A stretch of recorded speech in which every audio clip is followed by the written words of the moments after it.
नमस्कार, आप देख रहे हैं हम लोग और मैं हूं नगमा। जिस फैसले की उम्मीद में कई परिवारों ने 13 साल गुजार दिए, वो उम्मीद 48 घंटों में खत्म हो गई। अदालत में मिसाली फुर्ती से काम हुआ। आनन फानन सलमान खान के मामले को लोअर कोर्ट से हाई कोर्ट, फिर अंतरिम जमानत वगैरह जैसी कानूनी पेचीदगियों से गुजरते हुए इस नतीजे पर पहुंच गए कि सलमान को जेल के अंदर 1 मिनट के लिए भी कदम नहीं रखना पड़ा। 2002 में सलमान की गाड़ी के नीचे जो शख्स कुचलकर मारा गया, उसके परिवार के लिए इंसाफ अभी बहुत दूर है। सलमान के जेल ऑर्डर का सस्पेंशन जिस तेजी से हुआ, उससे ये एक बार फिर से साफ हुआ है कि इंसाफ क्लास के मुताबिक ही मिलता है, क्योंकि हिंदुस्तान में 2,78,000 कैदी सिर्फ सुनवाई के इंतजार में अभी भी जेलों में हैं। यानी अगर विल पावर हो, इच्छा शक्ति हो, तो कानून तेजी से काम बिल्कुल कर सकता है, लेकिन आम आदमी के लिए नहीं करता।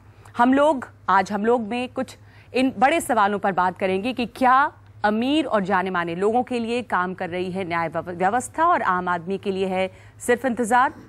क्यों नहीं इसी तेजी से आम आदमी को इंसाफ मिल सकता है? और एक बहुत बड़ी समस्या जो हमारे मुल्क में है, वो नशे में गाड़ी चलाने की। क्यों हमारा कानून इसे रोक नहीं पाता? 50,000 लोग पिछले 3 सालों में एनसीआरबी के डेटा के मुताबिक हिट एंड रन केस में मारे गए हैं। और क्यों कानून इसके लिए डेटरेंट नहीं है, इसे रोक नहीं सकता है? क्यों डर नहीं है लोगों को कानून का? इस पर चर्चा के लिए मेरे साथ पूरा पैनल मौजूद है। उसमें आपको मिलवा दूं, दिल्ली स्टूडियो में है प्रिंस सिंघल, जो सामाजिक कार्यकर्ता हैं। 2001 से नशे में गाड़ी चलाने के खिलाफ वो एक लड़ाई लड़ रहे हैं। इसके अलावा हमारे साथ के मनन हैं, वकील हैं। जितेंद्र नागपाल मनोचिकित्सक हैं। डॉक्टर विक्रम सिंह, पूर्व डीजीपी उत्तर प्रदेश पुलिस। सुशील अग्रवाल, सदस्य all India motor transport Congress. Mumbai studio में जाने माने अभिनेता रजा मुराद हमारे साथ मौजूद हैं। सतीश मानस शिंदे हैं, जो कि संजय दत्त के वकील रहे हैं इस केस में। और राना अयूब, पॉलिटिकल कमेंटेटर, जाने मानी पत्रकार। और मेरे साथ में आपको मिलवा दूं, शिवा नाम के एक लड़के के माता पिता हैं यहाँ पर, उनके रिश्तेदार हैं, उनकी माँ हैं, उनके पिता हैं। और शिवा की बात हम इसलिए कर रहे हैं क्योंकि वो उन हज़ारों लोगों में से एक है जो सड़क हादसे में मारा जाता है। और ये भी मामला जो है वो नशे में गाड़ी चलाने का ही मामला है। तो शुरू में आपसे ही करूँगी। आपका बेटा कुल 17 साल का था और 2 महीने पहले की ये बात है। आपके मामले में क्या हुआ है? वो मारा गया, ऑन द स्पॉट मारा गया। जिसने मारा था वो अब कहाँ है? कोई इंसाफ मिला आपको? नहीं, उसका कोई इंसाफ नहीं मिला। आप बताएंगे पूरी बात, हुआ क्या था? अभी जो आरोपी था उसका क्या हुआ? आरोपी के उसके जो है जमानत हो गई है। और इमो गाड़ी थी, इनोवा। हाँ, गाड़ी की भी जमानत हो चुकी। कितने? 2 महीने के अंदर 2 महीने के अंदर, वो तो 8 दिन के अंदर हो गई इसकी जमानत। अच्छा। डिलीवर की भी हो गई, उसकी इनोवा गाड़ी भी छूट गई।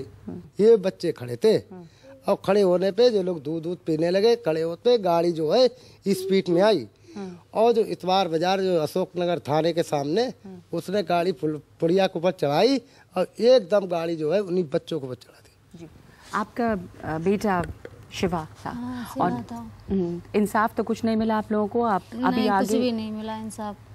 आगे क्या मामला, ये कहाँ है? अभी कड़कड़डूमा कोर्ट में था कि आप लोग हमें भैया नहीं मालूम, लड़ना चाहते हैं अब आगे कि आपको इंसाफ मिले, या आप परेशान हो गए हैं कानून व्यवस्था से कि कुछ होने वाला नहीं है? कुछ भी नहीं हो रहा। अब पिछले दिनों जो आप लोग 3-4 दिन से कम सुन रहे हैं कि ये केस सलमान खान का भी हुआ जो, और उसमें उनको भी जमानत हो गई। आपके केस में तो खैर जमानत हो ही गई थी। तो आपके दिमाग में ये पूरा जब मामला दोबारा चल रहा था, तो वो पूरी घटना दोबारा गुजर रही होगी कि ऐसा हुआ था और सज़ा होनी चाहिए ऐसे मामले में? मतलब हमारा ये है कि जो दारू पीने वाले लोग हैं, ड्रंक करके जो गाड़ियाँ चलाते हैं, उनको सज़ा मिलना चाहिए। और मतलब सड़क हादसे में जो कुछ होता है, या तो जैसे लोग क्लेम दे देते हैं जी और छूट जाते हैं, लेकिन लिहाजा ऐसा नहीं होना चाहिए कि जो अगर वो काम करते हैं गलत, तो गलत की सज़ा उन्हें मिलना चाहिए। जी जी। सतीश मानस शिंदे संजय दत्त के वकील हैं और मुंबई से हमारे साथ हैं। यहाँ पर जो हमारे साथ लोग बैठे हैं, जो पीड़ित हैं, जो विक्टिम हैं, जिनका बेटा शिवा 17 साल का था, 2 महीने पहले मारा गया इसी तरह के रोड एक्सीडेंट में। सलमान खान के मामले में जब फैसला आता है सतीश जी, तो एक मिसाल, चूंकि वो सेलिब्रिटी भी हैं, तमाम लोग उनके फैंस हैं, यहाँ भी मौजूद है जो ये चाहते हैं कि सलमान खान को हरगिज सज़ा ना हो।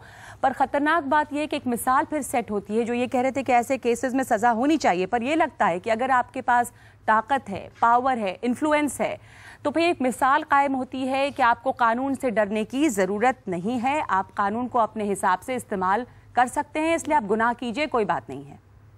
सलमान 13 साल से वो केस लड़ रहा है, आज तक किसी ने कोई कोर्ट में या कोई पुरावा लाया नहीं है, कोई एविडेंस लाया नहीं है कि सलमान ने कोई गलती की है ये 13 साल में।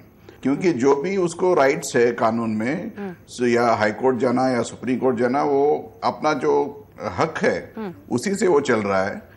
कन्विक्ट होते ही उसके वकील जो थे सब टीम उन्होंने बनाया था, तुरंत उन्होंने हाईकोर्ट में पेश की एप्लीकेशन और उसको बेल पे मैं ये कह रही हूँ कि बहुत अच्छी बात है। मैं सलमान खान ने कानून का इस्तेमाल किया है, कानून ने उसको वो अधिकार दिए थे, सही बात है, पर मैं सिर्फ एक बात, अच्छी बात है ये, पर क्या आम लोगों के लिए भी इंसाफ इतनी जल्दी काम करता है? कोर्ट इतनी जल्दी काम करती है, न्यायपालिका वहां तो सालों गुजर जाते हैं, लेकिन 48 घंटे के अंदर अंदर जिस फुर्ती से, जिस मिसाली फुर्ती से काम किया कोर्ट ने, हम चाहते हैं कि तमाम आम लोगों के लिए भी इस तरह से काम हो, पर न्यायपालिका, हमारी अदालतें क्यों नहीं काम कर पाती? उसी दिन छूट गया क्योंकि 13 साल में वो पूरी अपना जो बिहेवियर थी वो बराबर रखा और 13 साल में वो बेल पे था, इसीलिए हाईकोर्ट ने उसकी अपील एडमिट की और तुरंत उसको बेल पे छोड़ दी। के मानन, मैं आपसे पूछना चाहती हूँ, आप कह रहे थे कि यहाँ पे कुछ लैप्स था, जजमेंट की कॉपी नहीं आई थी, जज जो थे उन्होंने फैसला दे दिया जो नहीं देना चाहिए था, ऐसे केस में अमूमन इतनी तेजी से बेल मिलता है? जो पहले 48 आवर्स की इंटरम उनको बेल मिली थी, हाँ। वो इस आधार पर मिली थी कि जजमेंट की copy free of cost supply नहीं करी गई थी। वो एक बहुत बड़ा फ्लॉ था और वो मैंडेटरी था कि कन्विक्ट को फ्री ऑफ कॉस्ट जजमेंट की कॉपी देनी थी। ये अब लॉयर्स की टीम पर निर्भर करता था कि उस फ्लॉ को कितनी जल्दी लैकूना को वो एनकैश कर सकते थे, जो उन्होंने एनकैश किया। तो लीगल सिस्टम में, कानून व्यवस्था में जो लैकूना, जो लूप होल्स हैं, उसका फायदा उन्होंने उठाया और किसी को भी अधिकार है कि वो उठाए। तो मैं यही जानना चाहती हूँ कि ये जो लूप होल्स हैं हमारे लीगल सिस्टम में, उसको आपको लगता है कि ये सिर्फ जो अमीर हैं, जो पावरफुल लोग हैं, वो उसका इस्तेमाल कर पा रहे हैं, जो आम लोग हैं वो उसी चक्कर में सालों पिस जाते हैं, सुनवाई के लिए इंतजार कर रहे हैं 2,78,000 लोग अभी भी जो इनमेट्स हैं भारतीय जेलों में कि उनकी सुनवाई हो। एक बात सच है, उसे किसी को मानने में गुरेज नहीं होना चाहिए, सलमान खान एक अमीर एक्टर है और उसके पास अमीर होने के नाते अच्छे लॉयर्स की टीम थी और टीम उसने पहले ही तैयार कर रखी थी, चूंकि उनको शायद अंदेशा था कि मेरे को कन्विक्शन भी हो सकती है। जज साहब ने जब पहला सवाल किया है कि अगर पाटिल की डेथ हो गई है, जिसकी गवाही पर ऑनरेबल सुप्रीम कोर्ट ने 304 पार्ट 2 आईपीसी लगाया था, अगर उसकी गवाही के बाद क्रॉस एग्जामिनेशन नहीं हुआ है तो पढ़ी नहीं जा सकती, तो maximum 304A which is a bailable offence, maximum sentence is 2 years। उसका आंसर वहां प्रोसिक्यूशन के पास नहीं था। शिंदे साहब की एक बात को बताते हुए उन्होंने सलमान साहब की नेक चलनी के बारे में बहुत दावा किया है। मैं सिर्फ 3 प्रश्न आपके सामने रखना चाहूंगा कि घटना के बाद उनका पलायन करना नेक चलनी की मिसाल है, अदालत की मिस्क से 63 अभिलेख में से 54 गायब हो जाना यह नेक चलनी की मिसाल है। इसके अलावा लोगों को धमकाना, गवाहों को, चश्मदीद गवाहों को, ये नेक चलनी की मिसाल है। बाकी मुझे कुछ नहीं कहना। सलमान खान साहब की जो नेक चलनी की बात है उस पर मैं रजा मुराद साहब को शामिल करना चाहती हूँ, क्योंकि आप फिल्म फ्रेटर्निटी से हैं, पूरी की पूरी फिल्म फ्रेटर्निटी, तमाम एक्टर्स सब लोग सलमान खान के बहुत साथ रहे हैं इस पूरे मामले में। बड़ी अच्छी बात है कि सब लोगों ने उनका साथ दिया है, पर सलमान खान में को आप करीब से जानते हैं रजा मुराद साहब, ऐसी क्या खास बात है? क्या आपको लगता है कि किसी और एक्टर के साथ होता तो इतनी ही बड़ी तादाद में बॉलीवुड का सपोर्ट उनको रहता, या सलमान खान कुछ खास है? उनकी जो नेक चलने की चर्चा हो रही है, क्या वो वाकई सच है? अगर आप ये कहें कि ये शख्स जो है बड़ा नेक है, ये लोगों की बड़ी मदद करता है, तो कानून की नज़र में फैसला करते वक्त उसकी कोई अहमियत होती नहीं है। लेकिन उसके साथ साथ मैं ये कहूँगा, क्योंकि सलमान खान इस मुल्क के एक शहरी हैं, बाशिंदे हैं, उन्हें पूरा हक है इस फैसले के खिलाफ हायर कोर्ट में जाना। उन्हें पूरा हक है इस बात का कि वो अच्छे लॉयर्स को हायर करें। उन्हें पूरा हक है अपनी बेल एप्लीकेशन देने का। अब जहां तक सेशन कोर्ट का सवाल है, हम उनके फैसले से हम कोई डिस्प्यूट नहीं कर रहे हैं, लेकिन इसके साथ साथ हम ये कह रहे हैं कि सलमान खान को पूरा हक है बेल के लिए अप्लाई करने का और सुप्रीम कोर्ट तक इस फैसले के खिलाफ जाने का, उनसे उनका ये हक कोई छीन नहीं सकता। बिल्कुल सही कहा आपने। मैं इसे जानना चाह रही हूँ कि उनके जो वकील थे उन्होंने कोर्ट में ये दलील दी थी बीइंग ह्यूमन की, सलमान खान के बीइंग ह्यूमन की कोर्ट की नजर में भले कोई अहमियत ना हो, पर जो उनकी नेक चलनी है या बीइंग ह्यूमन है या man with a golden heart जो बार बार कहा जा रहा है, उसकी दलीलें दी गई हैं। बल्कि यहाँ पे ऑडियंस में मेरे साथ बहुत सारे लोग हैं अभी जो ये कह रहे हैं कि उन्होंने बड़ा अच्छा काम किया था। आप में से कोई बता रहा था, हाँ आप कह रही थी कि उन्होंने बहुत अच्छे काम किए हैं। क्या मैं ये बोल रही हूँ कि एक्सीडेंट जब हुआ था तो हाँ। उसके बाद सलमान खान ने कितने सारे एनजीओज चलाए हैं, कितने सारे लोगों की जान बचाई है, और मैंने हर एक जगह यही सुना है कि मारने वाले से ज्यादा बड़ा बचाने वाला होता है। तो आपको लगता है कि सलमान खान काफी लोगों को बचा रहे हैं? आप भी एक जबरदस्त फैन है सलमान खान के, आपको लगता है उनको सजा तो बिल्कुल नहीं होनी चाहिए? नहीं होनी चाहिए। मैं चाहता हूँ कि 5 साल की सजा और 13 साल का प्रायश्चित फर्क होता है। आपको लगता है 13 साल में बहुत प्रायश्चित किया है, ये हमने भी देखा और सबने देखा है। हाँ। जो 13 साल में उन्होंने काम किए हैं, हाँ। वो अभी तक शायद ही किसी ने करेंगे। क्या काम किया उन्होंने? जैसे कि मैं खुद जानता हूँ कि अगर मैं कोई जॉब करता हूँ, कुछ भी कमा रहा हूँ, अपने पे खर्च करना और दूसरों पे खर्च करने में बहुत फर्क होता है। आपको लगता है सलमान खान दूसरों पे खर्च करते रहे हैं? राना अयूब, मैं आपको शामिल करना चाहती हूँ इसमें चर्चा में। आपने बार बार ये लिखा अपने कॉलम में कि man with a golden heart की जो चर्चा है, तो वो गोल्डन हार्ट जेल से निकलने का पास नहीं बन सकता। और साथ में मैं जोड़ना चाहती हूँ कि वो गोल्डन हार्ट सलमान खान का कहाँ गया था जब रविंदर पाटिल जो कि उनके बॉडीगार्ड थे, वो पुलिस इंस्पेक्टर से सड़कों पर भीख मांगने के लिए मजबूर हो गए और टीबी से मारे गए। उनकी उन्होंने मदद भी नहीं की। ये जो दलील है नगमा, ये संजय दत्त के केस के दौरान भी इस्तेमाल की गई कि संजय दत्त जो हैं उस वक्त मुंबई राइट्स के दौरान वो हॉस्टिलिटी फेस कर रहे थे, इसलिए उन्होंने बंदूक ले ली अंडरवर्ल्ड से, और कुछ जो है बंदूक उन्होंने अपने घर में रखी, इसीलिए उनके ऊपर एक सॉफ्ट एटीट्यूड रखना चाहिए कोर्ट को। उसी वक्त उसी लेसर क्राइम के लिए, संजय दत्त से लेसर क्राइम के लिए 5 और लोगों को कोर्ट ने 10 साल की सजा दी है और उनको बेल नहीं मिली है। संजय दत्त का केस 20 साल तक चला है और उसके बाद अब जाके वो जेल के अंदर गए हैं, उनको 3 बार ऑलरेडी पैरोल मिल चुकी है।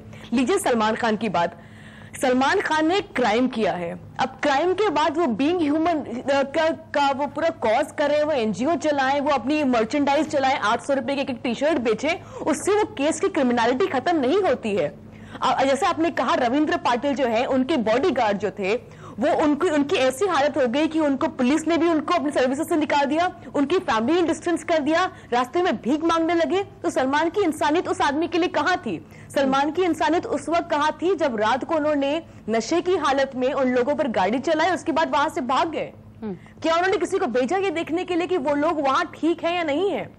दूसरी चीज, कल मैंने परसों में उनके एक दोस्त का इंटरव्यू देख रही थी टीवी पे, अनीस बज़मी साहब हैं जो डायरेक्टर हैं फिल्म के, उन्होंने कहा सलमान तो इतने अच्छे इंसान हैं कि वो छोटे लोगों के साथ बैठकर खाना खाते हैं। ये जो जिस तरह की, मुझे लगता है ये जो सेंटेंस है उनका, जो छोटे लोगों के साथ बैठकर खाना खाते हैं, ये पूरे मसले को एक सेंटेंस में उन्होंने कवर कर लिया है। ये छोटे और बड़े का मसला है। ये एक बड़ा इंसान गाड़ी चला रहा है, छोटा इंसान कुचला गया है, और बड़ा इंसान जो है अपना बीइंग ह्यूमन का एनजीओ का कॉज खोलकर उस पर एहसान कर रहा है और कह रहा है कि देखो मैंने तो अपना काम पूरा कर दिया है, अब मुझ पर कोर्ट रियायत करे।